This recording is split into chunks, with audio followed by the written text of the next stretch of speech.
Anissa, dokter jaga di klinik ini. Baik Bu, saya akan melakukan tanya jawab kepada Ibu seputar keluhan yang Ibu rasakan. Saya harap Ibu menjawab dengan sebaik-baiknya, sejujur-jujurnya, supaya memudahkan saya untuk mendiagnosis penyakit dari Ibu. Ibu tidak perlu khawatir, semua informasi dan kerahasiaannya Ibu akan saya jaga, hanya saya dan Ibu yang tahu. Apakah Ibu bersedia? Bersedia, Dok. Baik, dengan Ibu siapa ya? Rani, Ibu Rani. Ibu Rani umurnya berapa Bu? 20 tahun, 20 tahun. Kalau boleh tahu Ibu Rani bekerja sebagai apa Bu? mahasiswa, Oh, mahasiswa. Jadi Ibu Rani tinggal di mana Bu? tinggal di Bailang, Mbak Ilang.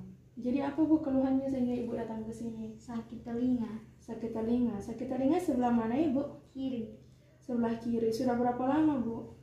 2 hari yang lalu, Dok. Sudah 2 hari yang lalu. Itu sakit telinganya Ibu hilang timbul atau terus menerus Ibu? Terus menerus, Dok. Terus menerus. Sakit telinga yang Ibu rasakan itu semakin hari semakin baik atau biasa-biasa saja atau semakin hari semakin buruk Ibu? Semakin memburuk, Dok. Semakin memburuk. Apakah pada telinga Ibu, apakah Ibu merasa ada penurunan pendengaran Ibu? Iya, Dok. Pada telinga iya ya, ada ya. Ada. Apakah disertai dengan berdenging Ibu? Tidak, Dok. Oh, tidak ada. Apakah ada keluar cairan yang Ibu rasakan dari telinga Ibu? Tidak. Tidak ya. Baik Bu, apakah Ibu sebelumnya pernah mengalami trauma pada kepala Ibu? Tidak. Tidak ya. Apakah Ibu sebelumnya pernah mengonsumsi obat-obatan sehingga berpengaruh pada penurunan pendengarannya Ibu? Tidak, Dok. Tidak ya. Jadi Bu, apa yang Ibu lakukan untuk membersihkan telinganya Ibu? Saya sering menggunakan cotton bud. Ya, sering menggunakan cotton bud ya. Itu Ibu maksudnya sering dalam jangka waktu yang terus menerus? Iya ya, terus menerus ya. Iya. Apakah Ibu pernah mengalami hal ini sebelumnya? Tidak. Tidak. Apakah Ibu pernah ada keluarga yang mengalami hal ini? Tidak. Tidak ada ya. Apakah Ibu pernah ke dokter sebelumnya, Bu? Tidak. Tidak. Baik Ibu, jadi saya akan membacakan sesuai dengan hasil anamnesis ya Bu. Ibu Rani, 20 tahun, seorang mahasiswa tinggal di Bailang. Sakit di telinga kiri sudah 2 hari yang lalu terus menerus semakin memburuk. Tidak ada keluar cairan dari telinga, tidak juga ada berdenging, tapi terdapat penurunan pendengaran ya Bu. Jadi Bu, masih ada yang Ibu perlu tambahkan? Tidak, Dok. Tidak. Baik Ibu, jadi menurut hasil tanya jawab tadi, saya curiga Ibu ini mengalami salah satu kelainan penyakit Ibu. Ibu ini bisa mengalami penyakit yang disebut dengan otitis eksterna, bisa juga Ibu menderita suatu penyakit yang disebut dengan otitis media akut, tapi Ibu tidak perlu khawatir. Saya akan melakukan pemeriksaan fisik terlebih dahulu untuk memastikan diagnosis dari saya. Nah, mungkin sebentar, Ibu, saya akan menggunakan alat untuk mengetahui apakah di telinga Ibu terjadi penurunan pendengaran atau ada gangguan pendengaran atau tidak ya Bu. Apakah Ibu bersedia? Iya, Dok. Baik Ibu, silakan Ibu ke ruang pemeriksaan. Ibu, saya akan mencuci tangan terlebih dahulu ya Ibu. Silakan Ibu.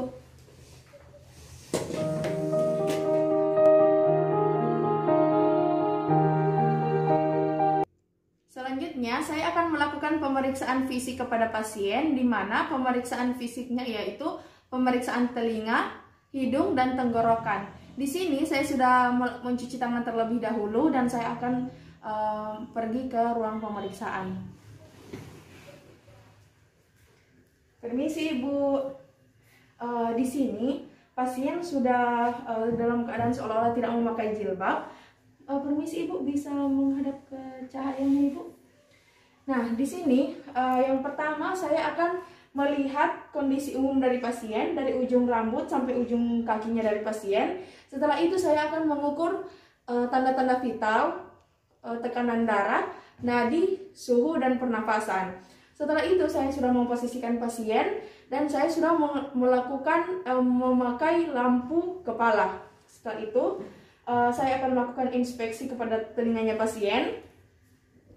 Nah, di sini saya akan menginspeksi pada telinga pasien apakah ada terjadi udem, ada massa, ada hiperemis, ada fistul, dan apakah ada cairan di dalam telinganya pasien. Selanjutnya, saya akan mempalpasi di bagian telinganya pasien, yaitu di bagian depan dengan menggunakan telunjuk dan di bagian belakang dari telinganya pasien untuk mengetahui apakah ada kelainan pada telinga atau tidak. Nah, selanjutnya saya akan menarik di bagian auricula dari pasien dan akan menanyakan pasien apakah terdapat nyeri atau tidak. Permisi ya Ibu, saya akan menarik. Ibu nyeri? Tidak. Tidak. Baiklah. Jadi begitu juga dengan telinga sebelahnya. Jadi kita melakukan di sini kedua-dua telinga. Pemeriksaan otoskopi diawali dengan melakukan pemilihan terhadap spekulum telinga, kemudian memposisikan telinga yang akan diperiksa dan mengarahkan lampu sorotan lampu kepala ke dalam liang telinga dan melakukan penilaian terhadap liang telinga. Selanjutnya memasukkan spekulum telinga ke dalam liang telinga, kemudian menilai keadaan liang telinga dan gendang telinga, dan selanjutnya mengeluarkan spekulum dari dalam telinga dan meletakkan semua alat-alat dan bahan di tempat semula. Pemeriksaan hidung. Nah, pemeriksaan hidung ini mengetahui apakah ada kelainan pembau pasien atau tidak. Di sini yang pertama saya akan melakukan cuci tangan terlebih dahulu. Setelah itu saya akan melihat menginspeksi, mohon maaf Ibu bisa menghadap ke sini. Nah, saya akan menginspeksi di bagian hidung dan sekitarnya dari pasien apakah ada kelainan atau tidak, dan saya akan mempalpasi di bagian hidungnya pasien, yaitu dari atas, kemudian saya akan mempalpasi kemudian di bagian sekitar hidung, dan kita mempalpasi apakah ada kelainan atau tidak. Pemeriksaan rinoskopi anterior yang dilakukan dengan cara yang pertama, yaitu melakukan pemilihan spekulum hidung dengan tepat, memasukkan spekulum hidung ke dalam rongga hidung, selanjutnya mengarahkan sorotan lampu kepala ke dalam rongga hidung dan melakukan penilaian struktur yang ada di dalam rongga hidung, melihat fenomena palatum mole dan mengeluarkan spekulum hidung dari dalam rongga hidung dan merapikan semua alat dan bahan. Pemeriksaan rinoskopi posterior yaitu dilakukan dengan cara pemilihan cermin nasofaring dengan tepat, menyuruh pasien untuk membuka mulut dan menekan lidah dengan menggunakan spatel lidah, kemudian melidah apikan cermin nasofaring sebelum dimasukkan ke dalam orofaring. Nah, selanjutnya memposisikan cermin nasofaring ke dalam orofaring dan menilai struktur yang ada di dalam nasofaring dan merapikan semua alat dan bahan. Pemeriksaan faringoskopi yaitu dilakukan dengan cara yang pertama menyuruh pasien untuk membuka mulut, kemudian dengan menggunakan spatel lidah menekan lidahnya pasien, selanjutnya melihat kondisi dari arah kafum oris ke orofaring, selanjutnya dengan menggunakan sarung tangan kita melakukan palpasi di bagian mukosa bukal, daerah lidah, dan di bagian daerah palatum untuk melihat atau untuk mengetahui adanya kelainan-kelainan pada kafum oris. Selanjutnya, saya akan melakukan pemeriksaan pendengaran kepada pasien. Yang pertama, saya akan melakukan tes bisik. Baik Ibu, jadi saya akan melakukan tes bisik kepada Ibu. Pemeriksaan ini bertujuan untuk mengetahui apakah terjadi gangguan pendengaran kepada Ibu atau tidak ya Ibu. Jadi Ibu, sebentar saya akan menyebutkan beberapa kata kepada Ibu dan Ibu mengulangi lagi dengan jarak 6 meter, 5 meter, 4 meter, dan seterusnya apabila Ibu sudah tidak bisa mendengar ya Ibu. Apakah Ibu bersedia? Iya dok. Baik Ibu, silakan tarik kursinya sampai sini dengan jarak 6 meter. Silakan Ibu. Nah, di sini saya akan menyebutkan 1 sampai 10 kata. Apabila pasien tidak bisa mendengar, maka saya akan maju 1 meter sampai pasien bisa mendengar. Baik, di sini saya akan mulai dengan jarak 6 meter. Pulpen. Pulpen. Di sini pada jarak 6 meter pasien tidak bisa mengulangi, dalam artian pasien tidak mendengar apa kata-kata yang saya bilang. Baiklah, saya maju 1 meter, yaitu di sini pada posisi 5 meter. Saya akan mengulangi kata-kata saya lagi. Pulpen. Pulpen. Nah, di sini pasien masih tidak bisa mendengar, maka saya tetap akan maju 1 meter lagi, yaitu 4 meter. Baik Ibu, pulpen. Pulpen. Nah, di sini pasien bisa mendengar dan saya akan memberikan kata, pasien akan mengulangi sebanyak 10 kata. Apabila pasien bisa menyebutkan sampai 8 kata, berarti pasien sudah bisa. Kata yang kedua, meja. Meja.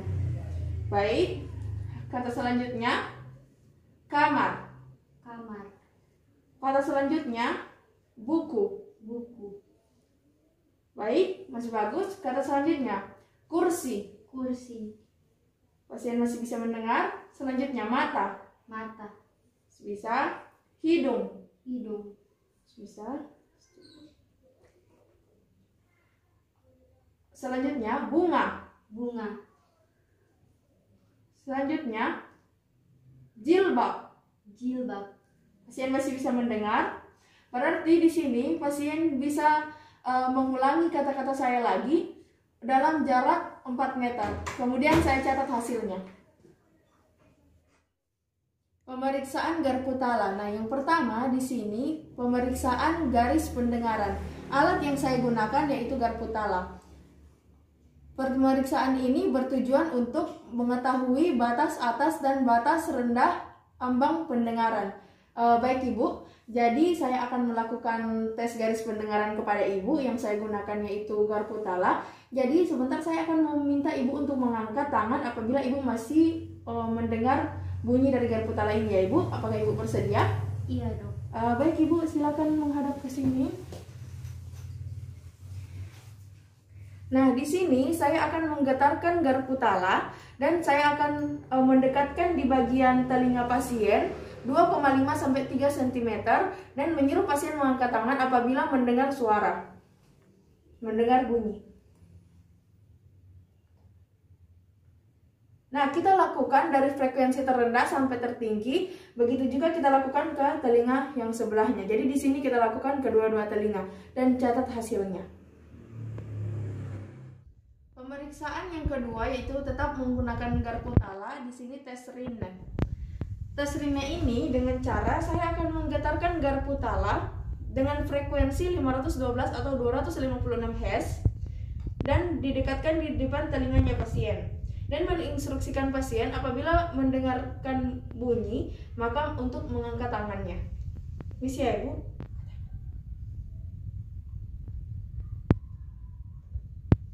Nah, setelah pasien sudah tidak bisa mendengar, pasien sudah menurunkan tangan dan memindahkan garpu tala di bagian belakangnya tulang yang berada di belakangnya telinga. Misi ya Ibu. Nah, ini berarti pasien mendengar dan sudah tidak mendengar. Nah, selanjutnya kita lakukan di bagian telinga yang sebelah dan kita menginterpretasikan hasil dari tes Rine, yaitu tes Rine positif yang berarti sensori neural, tuli sensori neural, dan tes Rine negatif yang berarti tuli konduktif. Pemeriksaan selanjutnya yaitu tes Weber. Tes Weber ini bertujuan untuk membandingkan hantaran tulang kiri dan hantaran tulang kanan. Alat yang digunakan masih sama, yaitu garpu tala. Di sini saya akan memposisikan pasien dan saya akan menggetarkan garpu tala ini dengan frekuensi 512 atau 256 Hz secara lembut dan akan menempelkan di bagian dahi dari pasien atau di bagian vertex pasien dan menyuruh pasien untuk mengangkat tangan untuk membandingkan yang mana terdengar lebih jelas. Permisi Ibu, bunyinya terdengar jelas di bagian mana Ibu?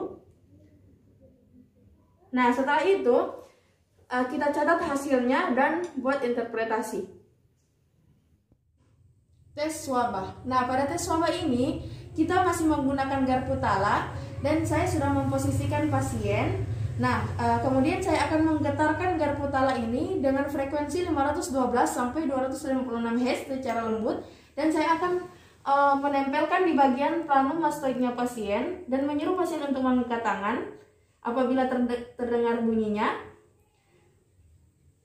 dan menurunkan tangan apabila sudah tidak mendengar bunyinya. Selanjutnya saya akan memindahkan garpu tala ini di bagian planomastoideumnya dari pemeriksa. Setelah itu apabila sudah tidak mendengar, maka kita lepaskan dan kita lakukan pemeriksaan kedua telinga dan catat hasilnya. Setelah catat dan menentukan interpretasi, di mana swabah memendek yang berarti tuli sensori neural dan swabah memanjang yang berarti tuli konduktif. Tes Bing. Pada tes Bing ini kita masih gunakan alat yang sama, yaitu garpu tala. Baiklah, saya akan memulai pemeriksaan. Mohon maaf Ibu, bisa menghadap ke sana. Nah, di sini yang pertama saya akan menggetarkan garpu tala dengan frekuensi 512 sampai 256 Hz secara lembut, dan saya akan meletakkan di bagian mastoidnya pasien. Ibu, apakah kalau misalnya terdengar bisa angkat tangan? Bunyinya terdengar. Ibu minta tolong bisa tutup dan buka telinganya. Ya. Baiklah. Baik Ibu, jadi pemeriksaan sudah selesai. Jadi Ibu, bunyi kuat terdengar pada saat buka atau menutup telinga? Menutup. Baiklah, pemeriksaan Bing sudah selesai. Pemeriksaan keseimbangan yang pertama, tes head shake nystagmus.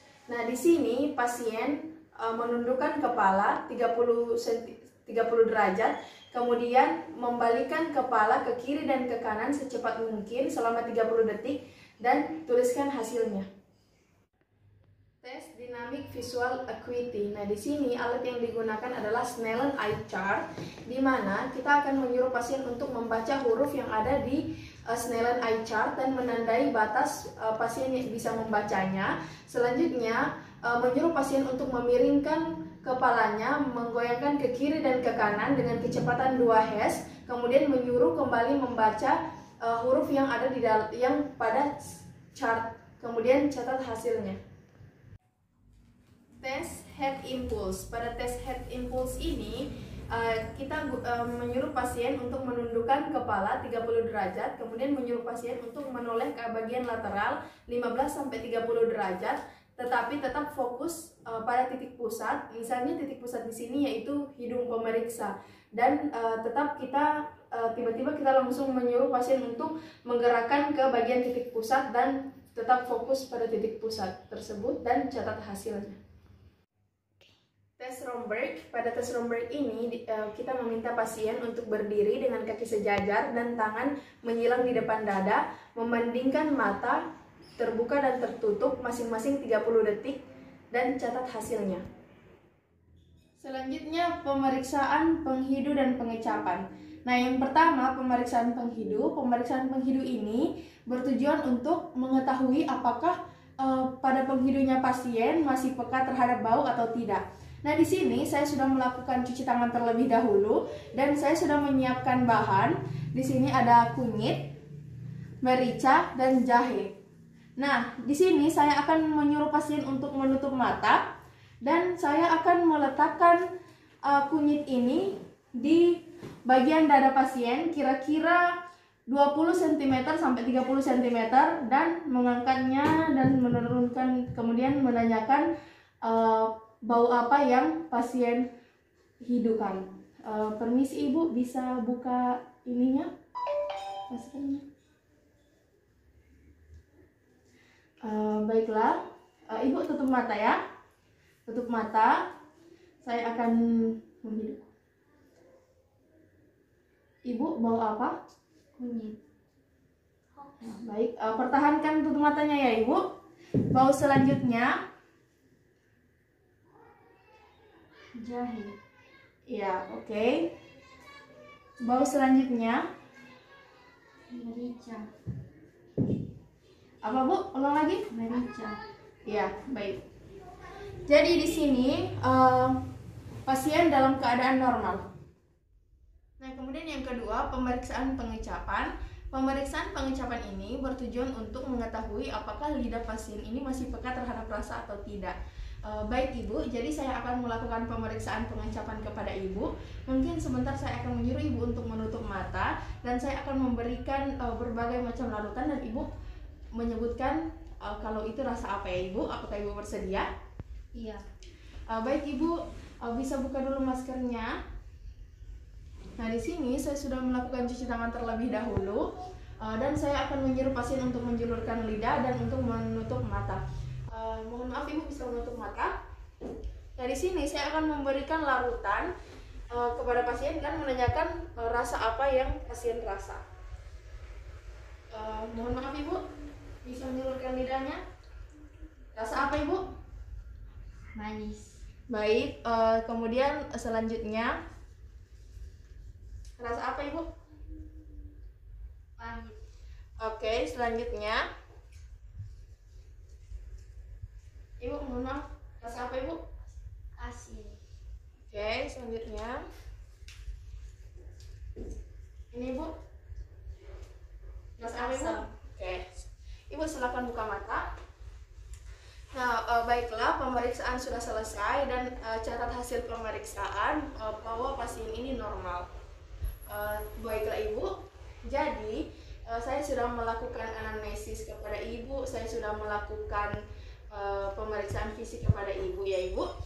Jadi Ibu tidak perlu khawatir karena saya sudah melakukan berbagai rangkaian pemeriksaan kepada Ibu. Apakah Ibu masih ada yang perlu Ibu tanyakan? Tidak. Baik Ibu, terima kasih sebelumnya.